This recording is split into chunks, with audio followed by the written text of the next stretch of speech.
আচ্ছা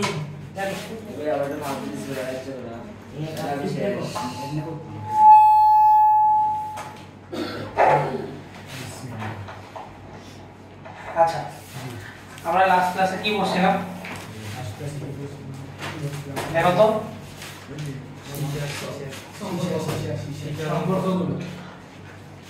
আচ্ছা আমরা সম্পর্ক বলছিলাম আমরা সম্পর্ক রিলেটেড আরেকটা ম্যাথ করব হ্যাঁ কোশ্চেনে দেখো সবাই আমরা আরেকটা ম্যাথ লিখবো দেখো এর সাথে সাথে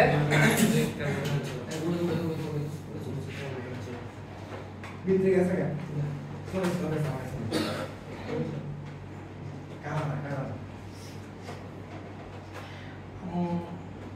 লেখো 60 সেন্টিমিটার দৈর্ঘ্যের 60 সেন্টিমিটার দৈর্ঘ্যের লোহার তৈরি একটি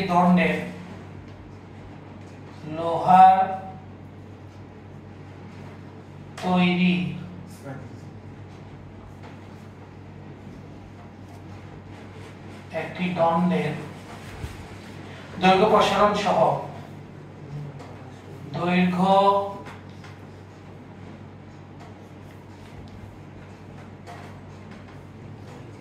প্রসারণ সহ 12 ইনটু 10⁻⁶ পার কেলভিন দণ্ডটির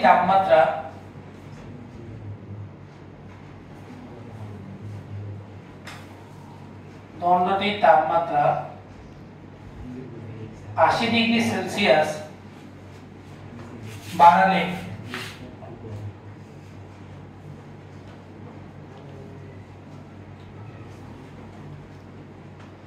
দণ্ডটির ঘনত্ব কত হবে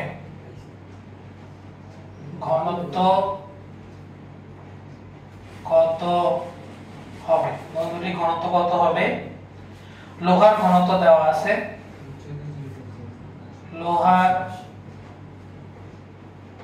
ঘনত্ব আমার দেওয়া আছে 7800 কেজি পার মিটার কিউব এটা আমার লোহার ঘনত্ব দেওয়া আছে লেখো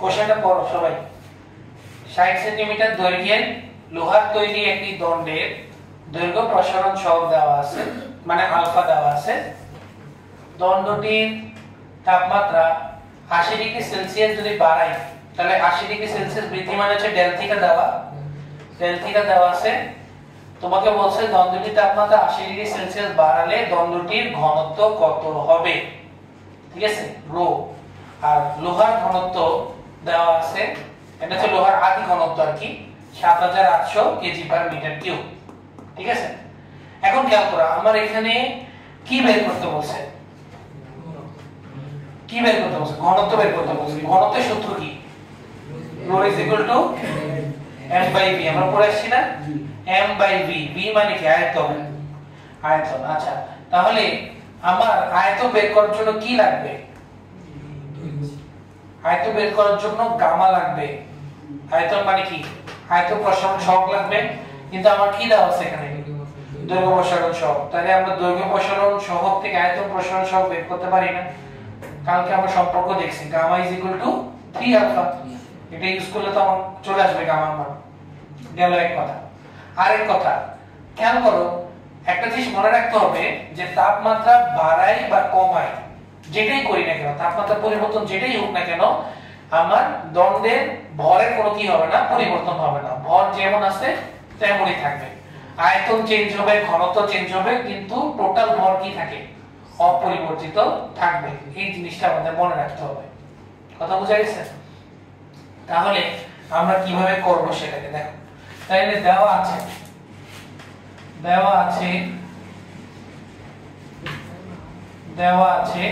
কি দেওয়া আছে দৈর্ঘ্য প্রসারণ সহগ আলফা দেওয়া আছে তাহলে আলফা দেওয়া আছে 12 ইনটু 10 ইনভার্স 6 পার কেলভিন। সুতরাং এখান থেকে আয়তন প্রসারণ সহগটা বের করে ফেলতে পারি না? আয়তন প্রসারণ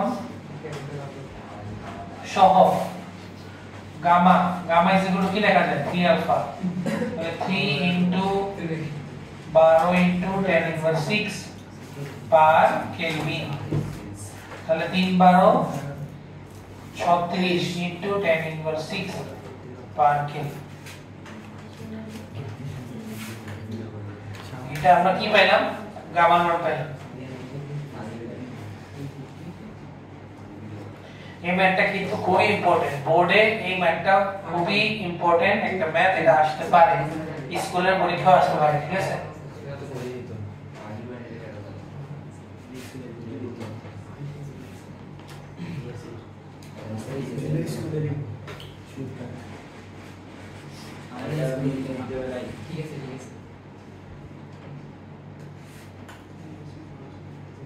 তাহলে গামার মান হচ্ছে 36 into 10 inverse 6 per kelvin. Clear?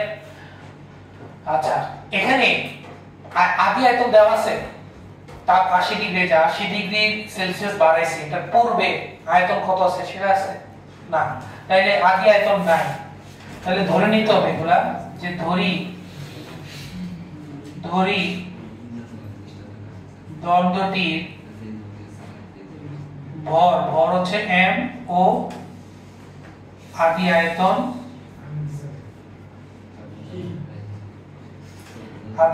v not. এগুলো তো দেওয়া নাই, ভর হচ্ছে m, আদি আয়তন হচ্ছে v নট, তো এগুলো দেওয়া নাই, এগুলো নিচে থেকে ধরে নিতে হবে না? ধরে নিলাম। তাহলে সুতরাং দ্বন্দ্বটির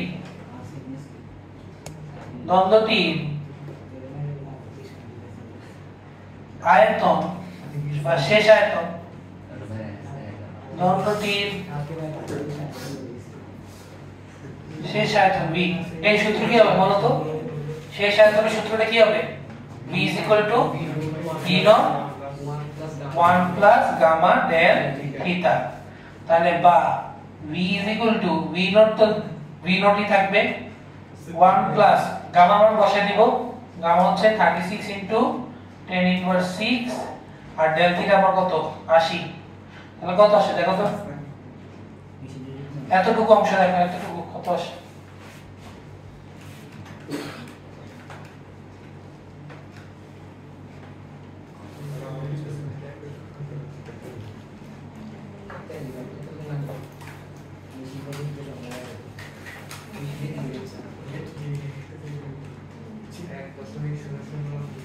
এক দশমিক 002 আর তাহলে 1.0028 v নট, 8 দুইবার, তাহলে এটা হচ্ছে আমার এক নাম্বার ইকুয়েশন। ক্লিয়ার?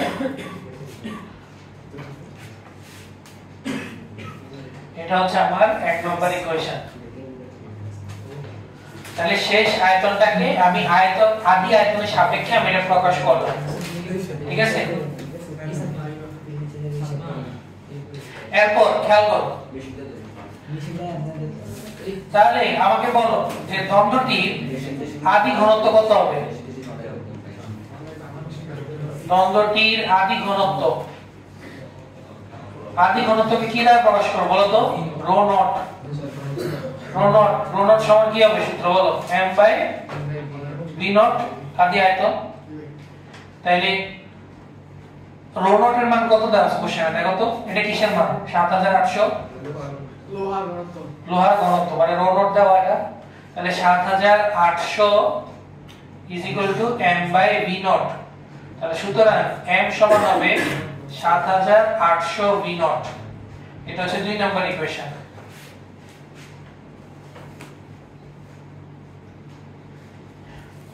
আদি ঘনত্বের সূত্র থেকে ভরের সূত্রটা পেয়ে গেলাম, m is equal to 7800 v not, ঠিক আছে? তাহলে তুমি কি কি পাইলা দেখো, তুমি ভর পাইছো, তুমি শেষ আয়তন পাইছো, তাহলে তুমি শেষ ঘনত্ব পাবা না? তাহলে সুতরাং দ্বন্দ্বটির শেষ ঘনত্ব, দ্বন্দ্বটির শেষ ঘনত্ব কত হবে? Rho is equal to m/v বা ভর কি চেঞ্জ হবে? ভর তো সেমই, তাহলে আদি ঘনত্বের ভর যা শেষ ঘনত্বের ভরও তা। তাহলে 7800 v0 m এর মান বসায় দিলাম আর v এর মান বসায় দিবা কত? 1.00288 v0। তাহলে এখানে কি করলে তুমি 1 ও 2 নং এর মান বসাইছো তুমি এখানে। তাহলে কি কাটা যায় দেখো, v0 কাটা না? জি ভাই। তাহলে কত আছে রো এর মান বল? এই মেশিন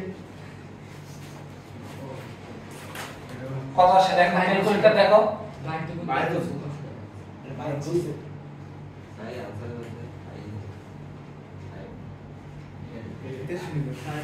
কত আছে 7777 6 ডাবল 0 5 ডাবল 1 এতটুকু লেখা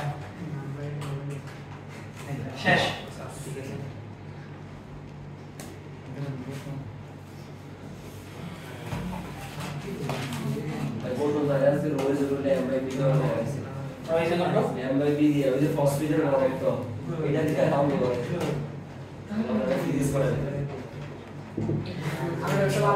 তাহলে দেখো তাহলে আমরা একটা জিনিস বুঝতেছি, এখানে তাপমাত্রা বাড়ানোর কারণে ঘনত্ব কি হয়ে গেছে? কমে গেছে। তাহলে আমরা একটা জিনিস মনে রাখবো, তাপমাত্রা বাড়ালে কঠিন পদার্থের ঘনত্ব কি হয়ে যায়? কমে যায়। একটা কথা নোট আকারে লেখো যে তাপমাত্রা বাড়ালে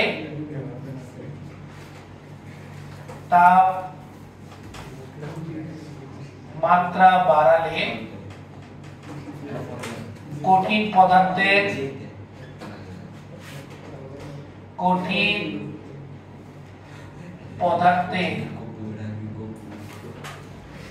ঘনত্ব কমে যায়। তাপমাত্রা বাড়ালে কঠিন পদার্থের ঘনত্ব কি হয়ে যাবে? কমে যায়। ঠিক আছে, এটা মনে রাখতে হবে।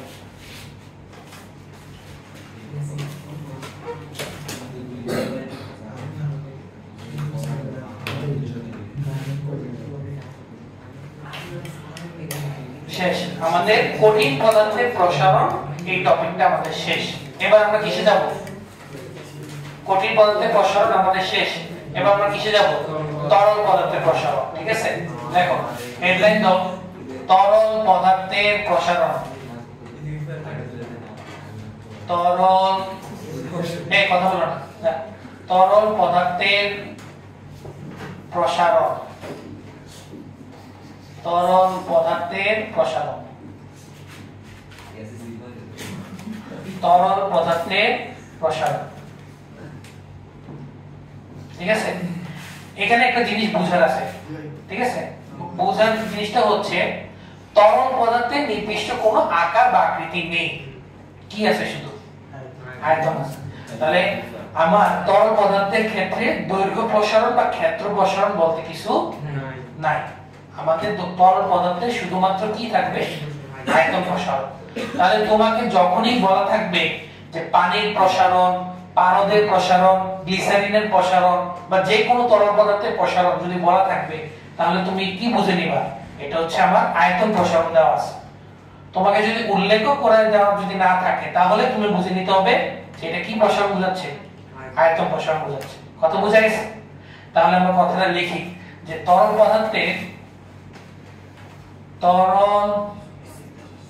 পদার্থের নির্দিষ্ট কোন আকার আকৃতি নেই। আকার আকৃতি নেই, শুধুমাত্র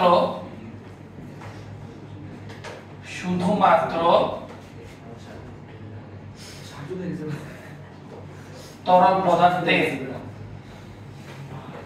আয়তন আছে। তাই তরল পদার্থের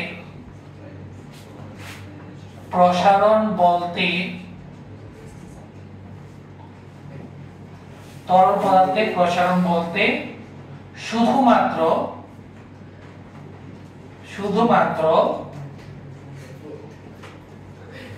আয়তন প্রসারণকে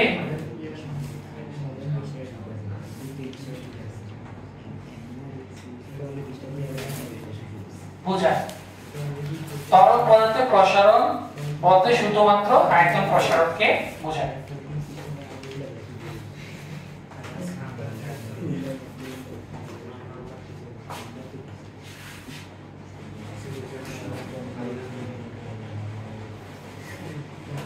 দেখো কোনো সমস্যা আছে কিনা?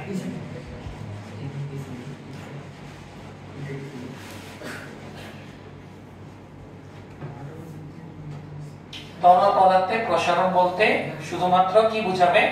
আয়তন প্রসারণকে বোঝাবে। কথা ক্লিয়ার? ঠিক আছে, আচ্ছা তাহলে আমরা তরল পদার্থের প্রসারণ জিনিসটা আমরা একটু দেখব। আমরা আগে বোঝার চেষ্টা করব, তারপর আমরা খাতায় লিখব। আগে জিনিসটা বুঝি। চিত্র আঁকবো একটা,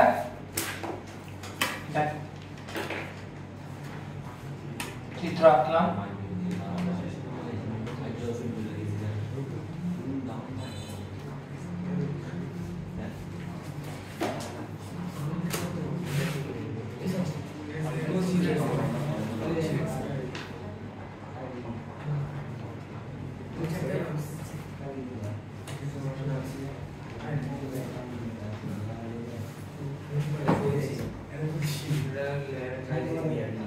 এই সবাই এই চিত্রটা একটু উঠাও। এটা হচ্ছে একটা পানির পাত্র, কলসি।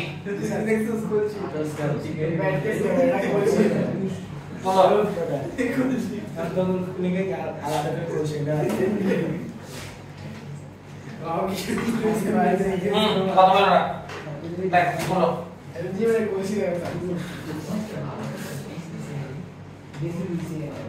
এবার সবাই মনোযোগ দিয়ে তাকায় থাকো, ঠিক আছে? দেখো তাহলে আমি এটা কি করলাম, একটা পাত্র নিলাম এবং এই পাত্রের মধ্যে আমি তরল পদার্থ রাখছি, ঠিক আছে? তরল পদার্থের মুক্ত পৃষ্ঠ হচ্ছে এই বিন্দুতে। কোথায়? এই বিন্দু। মুক্ত পৃষ্ঠ হচ্ছে এই বিন্দুতে। আমি কি করব, এই তরল পদার্থ, এই যে পাত্রটাকে আমরা তাপ প্রদান করব। কি করব? এটাকে তাপ প্রদান করব। তাহলে তাপ প্রদান করলে কি হবে? আমার তাপ প্রদান করলে আমি জিনিসটা বুঝাই যে আমার পানির যে পাত্রটা, এই কি হইছে? হাসি দিয়েছে কেন? কথা বল না। তাইলে আমরা কি করলাম, যে এই পাত্রের মধ্যে তরল পদার্থটাকে আমরা রাখছি, ঠিক আছে? এখন তরল পদার্থটাকে আমি তো খোলা রাখতে পারি না, তাই না? এটাকে তো একটা নির্দিষ্ট স্থানে রাখার জন্য কি করা লাগবে? আমার পাত্রের মধ্যে রাখা লাগবে, তাই না? তাহলে খেয়াল করো, আমি এটাকে একটা পাত্রের মধ্যে রাখলাম এবং এটাকে আমরা নিচ থেকে আমরা তাপ প্রদান করতেছি। তো তাপ প্রদান করলে খেয়াল করো, আমার এই তাপে প্রথম সংস্পর্শ কার সাথে আসবে? তরলের সাথে আসবে নাকি পাত্রের সাথে আসবে? পাত্রের সাথে আসবে। তাহলে খেয়াল করো, এই তাপটা প্রথমে আমার এই পাত্রটাকে প্রসারণ করবে বা প্রসারিত করবে। পাত্রে প্রসারণ এখানে আগে হবে, ঠিক আছে? কারণ হচ্ছে তাপের সাথে পাত্রের সরাসরি কি আছে? সংস্পর্শ আছে বা কন্টাক্ট আছে। তাহলে এই পাত্রটা আমার কি হবে? প্রসারিত হবে, তাই না? যদি প্রসারণ হয় তাহলে জিনিসটা কিছুটা এরকম দেখাবে না?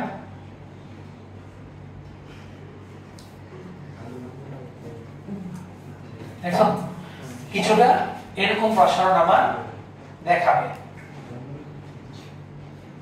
কিছুটা প্রসারণ এমন দেখাবে। তাহলে এই যে ডট ডট লাইন দিয়ে যা দেখাইছি, এটা কিসের প্রসারণ? পাত্রের প্রসারণ।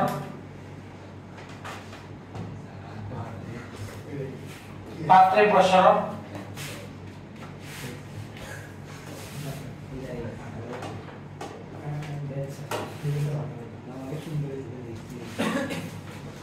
পাত্রের প্রসারণ।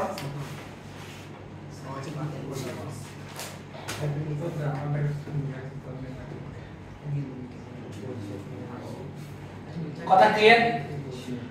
তাহলে আমার যখন আমি এই পানিটাকে বা তরলটাকে পাত্রে রেখে আমি যখন তাপ দিব, তাহলে সবার আগে পাত্রটা কি হবে প্রসারিত হবে তাহলে পাত্রের প্রসারণ আমি ডট ডট লাইন দিয়ে দেখাইলাম কথা ক্লিয়ার পাত্রের প্রসারণের সময় তরলের কোনো প্রসারণ ঘটবে না তরলের কোনো প্রসারণ এখানে ঘটবে না ঠিক আছে তাহলে আমার কি ঘটবে প্রথমে পাত্রের প্রসারণ ঘটবে তো পাত্রের যদি প্রসারণ ঘটে এই যে পাত্রের আমার ইয়াটা তোমার এরিয়াটা এটা বৃদ্ধি পাচ্ছে না প্রসারণের কারণে জি ভাই বৃদ্ধি পেলে আমার যে এই যে এই বিন্দুতে যে তরলের মুক্ত পৃষ্ঠ আছে এটা কি হয়ে যাবে নিচে নেমে চলে আসবে নিচে নেমে আসবে তাহলে এটা কি হলো এই যে এই পানি পাত্রের ইয়াটা এটা নিচে চলে আসছে কিনা নিচে নেমে আসবে কিনা কারণ এটা প্রসারিত ঘটলো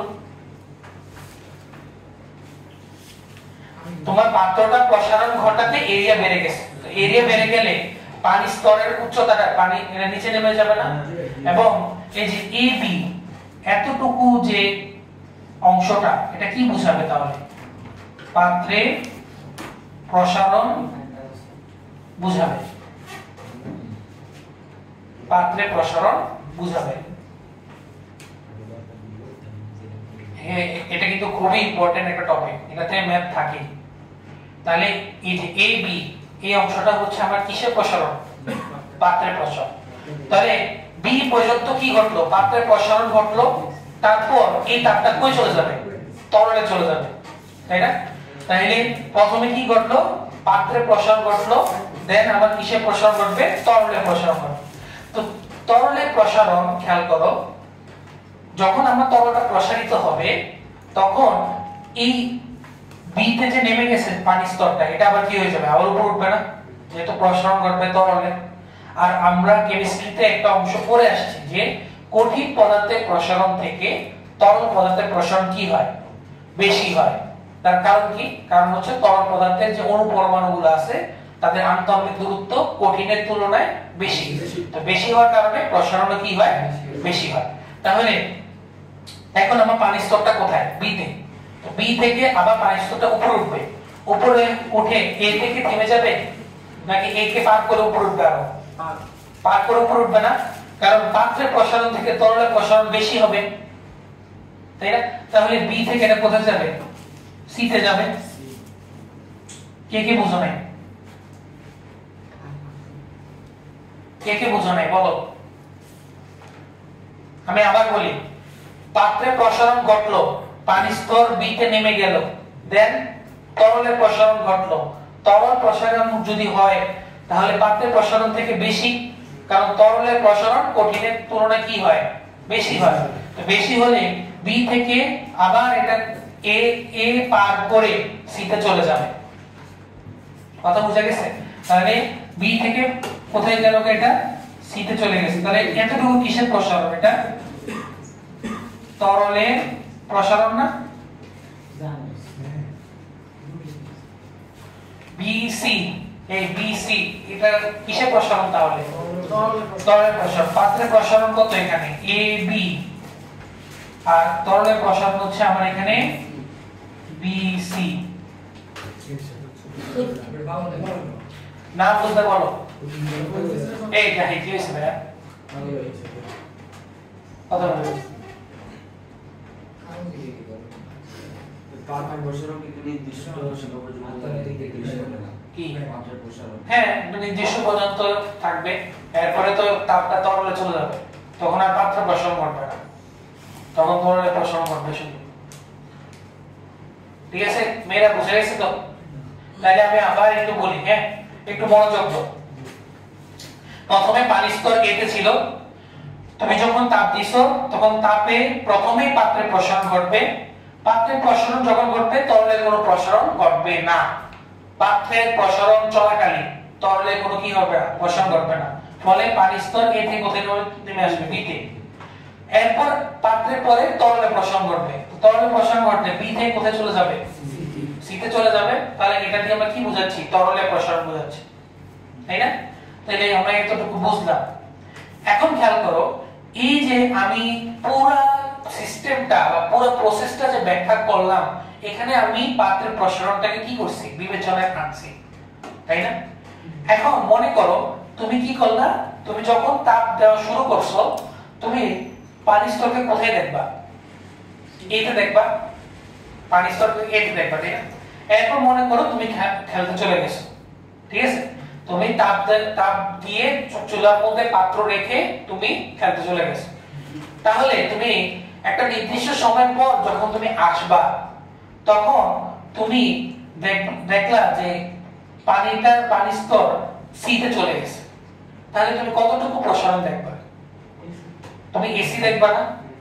তুমি খেলতে যাওয়ার আগে পানি স্তর কোথায় দেখছো? এতে দেখছো। তুমি খেলাধুলা করার পর আবার যখন ফিরে আসছো, তুমি দেখছো পানি স্তর কোথায় আছে? সিতে। তাহলে তোমার কাছে পানি স্তর কতটুকু মনে হবে? মানে প্রসারণ কতটুকু মনে হবে? এসি। তুমি কিন্তু এখানে পাত্রের প্রসারণ তুমি দেখো নাই, তুমি ছিল না তখন। কথা বুঝা গেছে? তুমি তখন ছিল না। তাহলে এই যে এসি যখন আমি দেখব, তখন কি পাত্রের প্রসারণ বিবেচনায় আসবে? পাত্রের প্রসারণ বিবেচনায় আসবে তখন না, তখন শুধু এসি আমি দেখব। এবং এই এসির যে প্রসারণ, সেটাকে আমি আপাত দৃষ্টিতে মনে করতেছি না, আপাত দৃষ্টিতে মনে করতেছি। আদৌ কি এসি পরিমাণ হয়েছে নাকি বিসি পরিমাণ হয়েছে?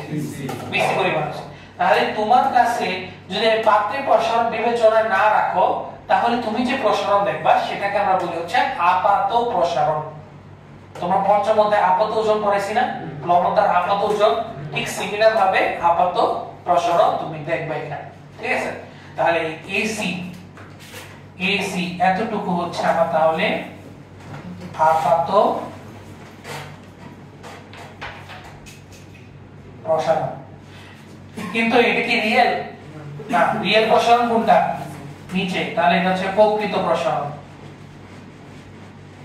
ব্র্যাকেটে এটা লিখে রাখো, এই ধরনের প্রসারণ হচ্ছে প্রকৃত প্রসারণ, আর আপাত প্রসারণ হচ্ছে আমার এসি।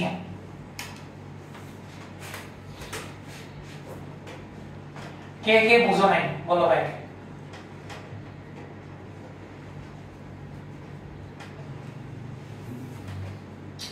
পাত্রের প্রসারণ এবি, আপাত প্রসারণ এসি, কিন্তু তরলের প্রকৃত প্রসারণ বিসি। দেখো এটা হচ্ছে ফুল প্রসেস, এটা হচ্ছে ফুল প্রসেস। তাহলে আমি এই চিত্র থেকে তরলের কয় ধরনের প্রসারণ পাচ্ছি? দুই ধরনের প্রসারণ পাচ্ছি। একটা হচ্ছে তরলের আপাত প্রসারণ, আর একটা হচ্ছে তরলের প্রকৃত প্রসারণ। লেখো সবাই, তরলের প্রসারণ দুই প্রকার। আমাদের কিন্তু ব্যাখ্যা করা শেষ, যার সংজ্ঞা লেখো। দেখো তরলের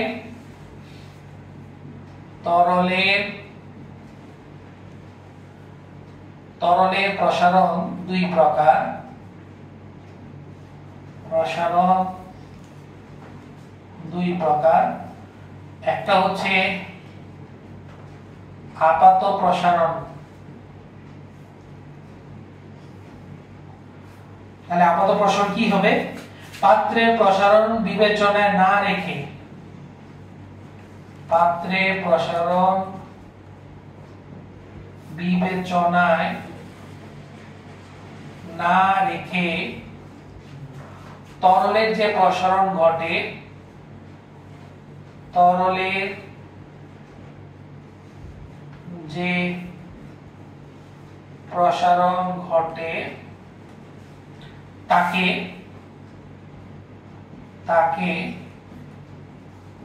তরলের আপাত প্রসারণ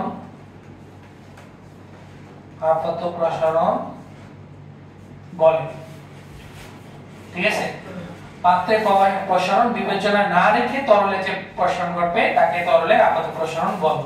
তাহলে চিত্রে আপাত প্রসারণ কতটুকু হয়েছে? এসি। তাহলে এ থেকে যে সি তে আমার প্রসারণ ঘটছে সেটাই হচ্ছে আমার আপাত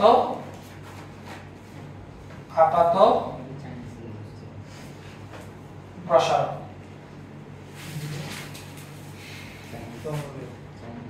আর দুই নম্বর তার সংজ্ঞা কি হবে? প্রকৃত প্রসারণ। এগুলো তো আমরা ব্যাখ্যা করে ফেলছি এখন। তাহলে প্রকৃত প্রসারণের সংজ্ঞা তোমরা বলো তো কি হবে? প্রসারণ বিবেচনায় রেখে তরলের যে প্রসারণ ঘটবে তাকে আমরা প্রকৃত প্রসারণ। তাহলে পাত্রের প্রসারণ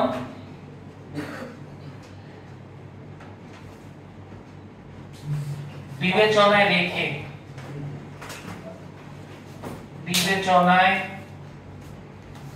রেখে তরলে যে প্রসারণ ঘটে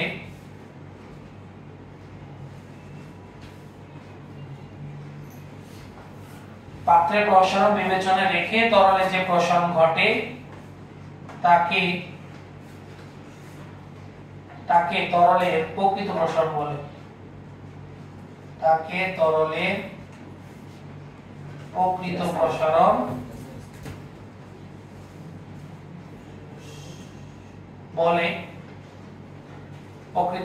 বলে, এবং বি থেকে ধরো এ থেকে বি, বি থেকে সি, এই ফরম্যাটে এই সিরিয়ালে আমার কি ঘটবে, প্রসারণ ঘটবে সমান বিসি। বিসি হচ্ছে আমার এখানে প্রকৃত প্রসারণ। এ থেকে বি তে যাবে, দেন বি থেকে কোথায় যাবে, সি তে যাবে। এটাই হচ্ছে আমার প্রকৃত প্রসারণ।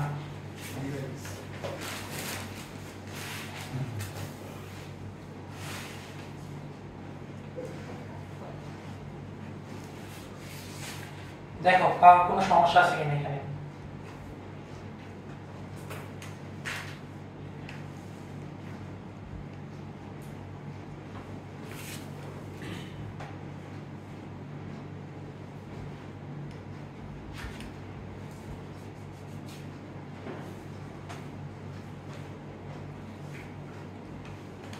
তোমাদের বাংলা ব্যাখ্যাগুলা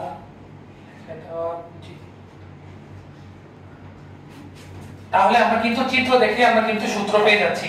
দেখো চিত্র থেকে আমরা সূত্র কি পাচ্ছি, এই যে AC আর AB যোগ করলে কি পাবা, BC।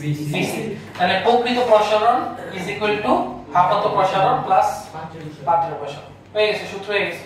তাহলে চিত্র থেকে আমরা সূত্রটা পাচ্ছি। দেখো তাহলে আমরা সূত্র পাচ্ছি যে তরলের প্রকৃত প্রসারণ সমান তরলের আপাত প্রসারণ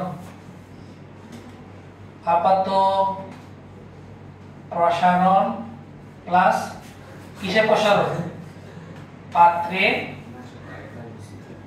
পাত্রের প্রসারণ।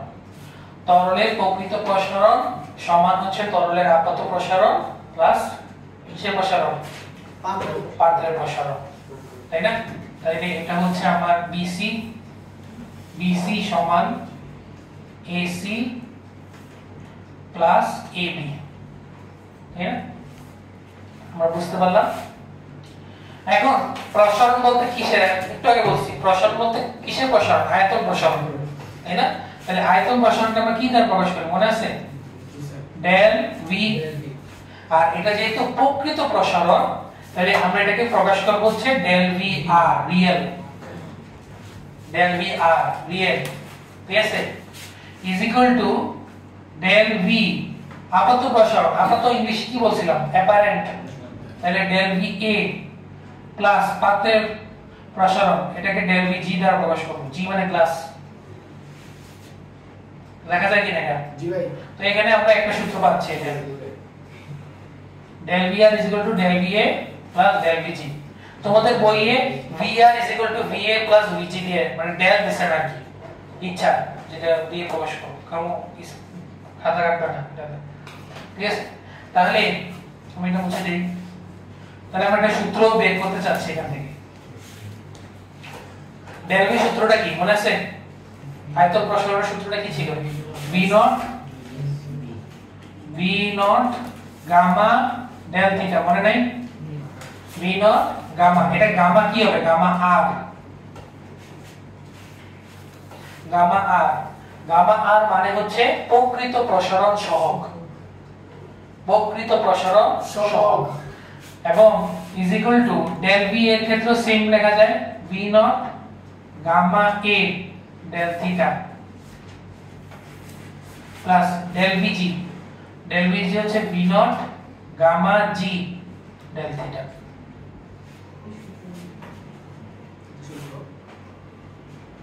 এটা না আমরা আয়তন প্রসারণের সূত্র বলেছি না, ডেল ভি সমান V naught gamma del theta.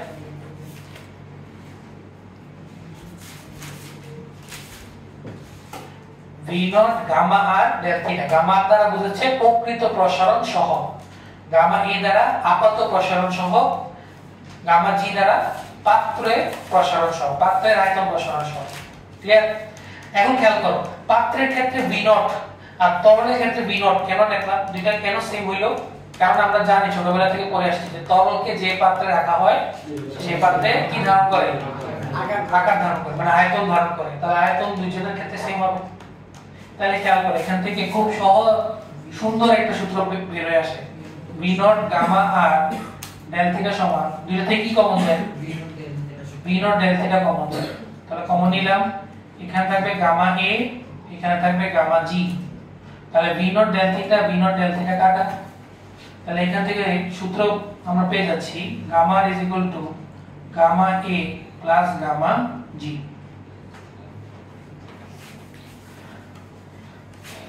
Gamma R is equal to gamma A plus gamma G. তাহলে গামা আর দ্বারা কি বোঝাচ্ছি আমরা?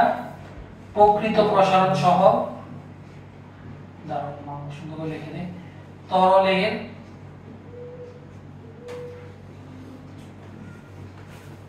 প্রকৃত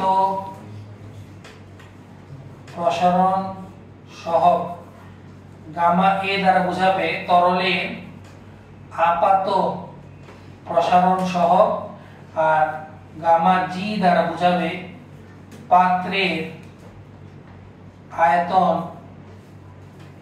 প্রসারণ সহ। কোনটা দিয়ে কি বোঝায় লিখে দিলাম।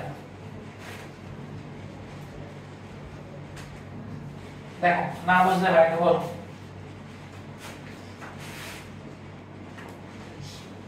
আসসালামু আলাইকুম।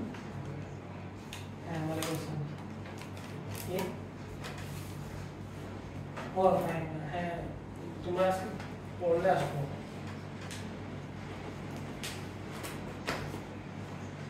আচ্ছা আচ্ছা মানে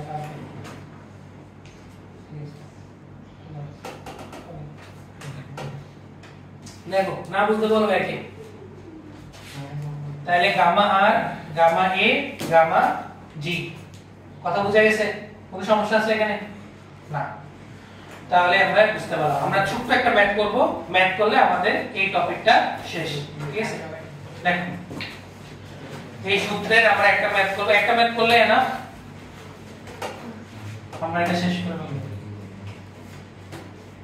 দেখো একটা জিনিস মনে রাখবা, হ্যাঁ ভাইয়ার তোমরা যারা ম্যাথ কাছে একদম জানুয়ারি ফেব্রুয়ারি থেকে পড়তাছো, তোমরা একটা জিনিস দেখছো যে আমার একটা চ্যাপ্টার শেষ করতে একটু বেশি সময় লাগে। ঠিক আছে? কারণ হচ্ছে আমি একটা চ্যাপ্টার খুবই ডিটেইলসে পড়াই, মানে একদম সব বেসিক অনুযায়ী ধরে ধরে পড়াই। ঠিক আছে?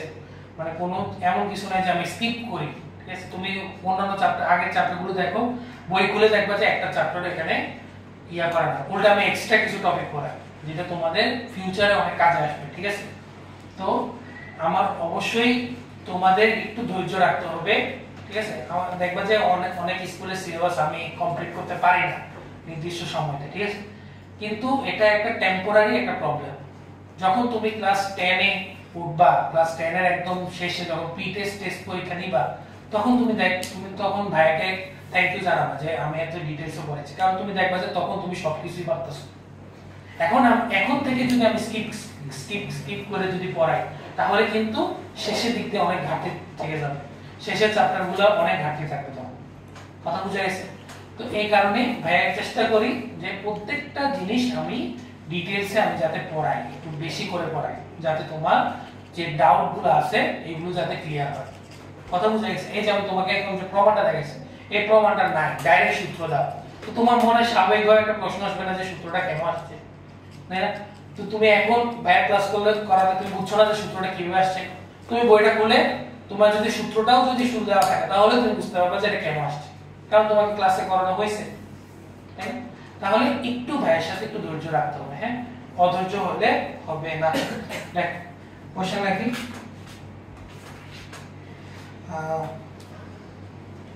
কোশ্চেনটা হচ্ছে, দেখো কাঁচ পাত্রে রাখা, কাঁচ পাত্রে রাখা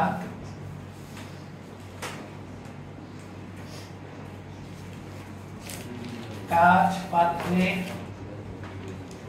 রাখা পারদের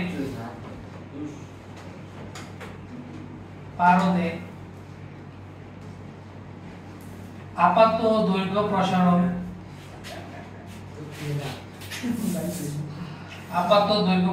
সহ, এটা শেষ ম্যাথ, আপাত দৈর্ঘ্য প্রসারণ সহ 14.66 into 10 inverse 5 পার কেলভিন, এবং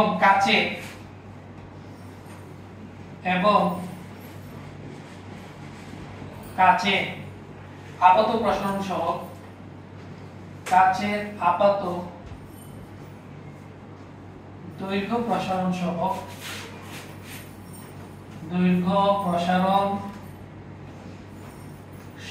এটা হচ্ছে 10 ইনভার্স 5 পার কেলভিন হলে পারদের প্রকৃত প্রসারণ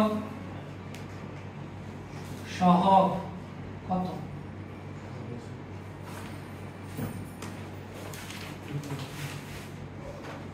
লেখ, এটা শেষ মত আসলে দেখি তো কে পারে। সূত্র বুঝলে ম্যাথটা পারা সহজ।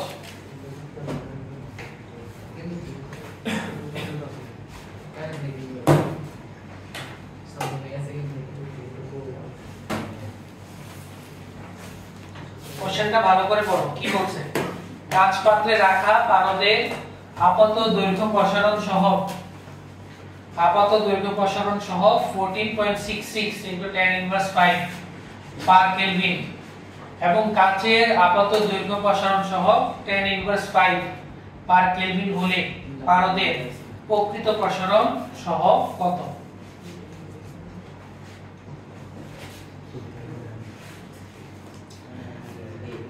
সূত্রটা কি? প্রকৃত প্রসারণ সহকে কত আসছে বলো? 0.001566 কি করছো, মানে প্রসেসটা কি করছো?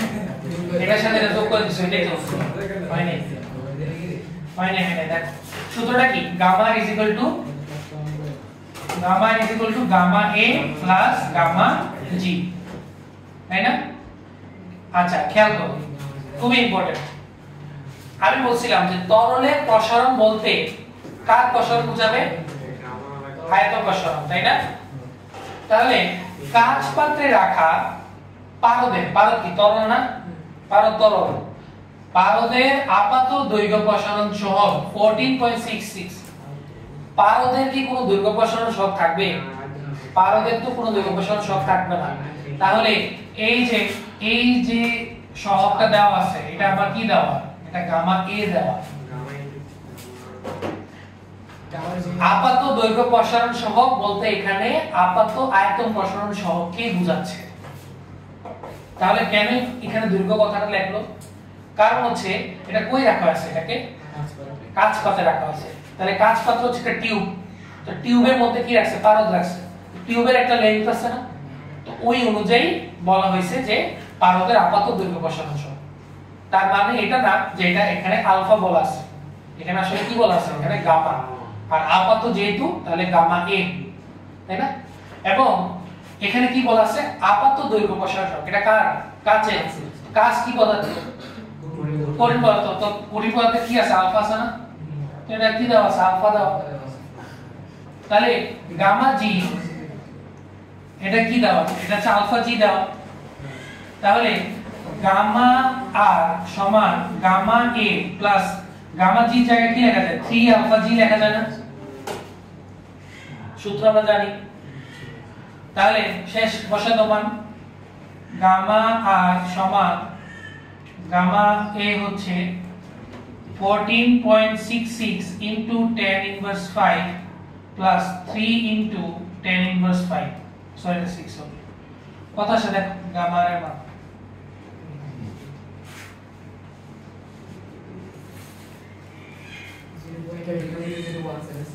কত আরে ये तो साइंटिफिक বলো साइंटिफिक নয় এটা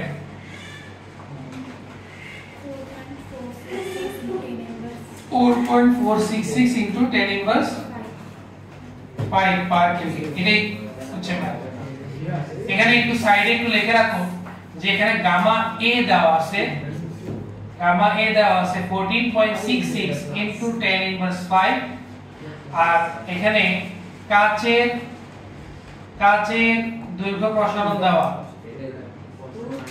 কাচের দৈর্ঘ্য প্রসারণ দেওয়া এটা হচ্ছে আলফা জি দেওয়া আছে ভাই উপরে 5 এর দিকে 6 এ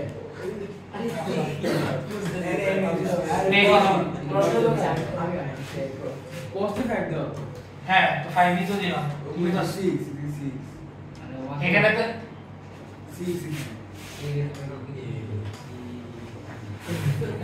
ঠিক করো হইছে সবার দেখো না বুঝলে বলো কি এখানে বোঝার মতো জিনিসটা হচ্ছে এটা জাস্ট এটা যে আপাত দৈর্ঘ্য প্রসারণ বলতে গামা এ বুঝাইছে এটা বুঝতে হবে জাস্ট এই অংশটা ঠিক আছে তাহলে আজকে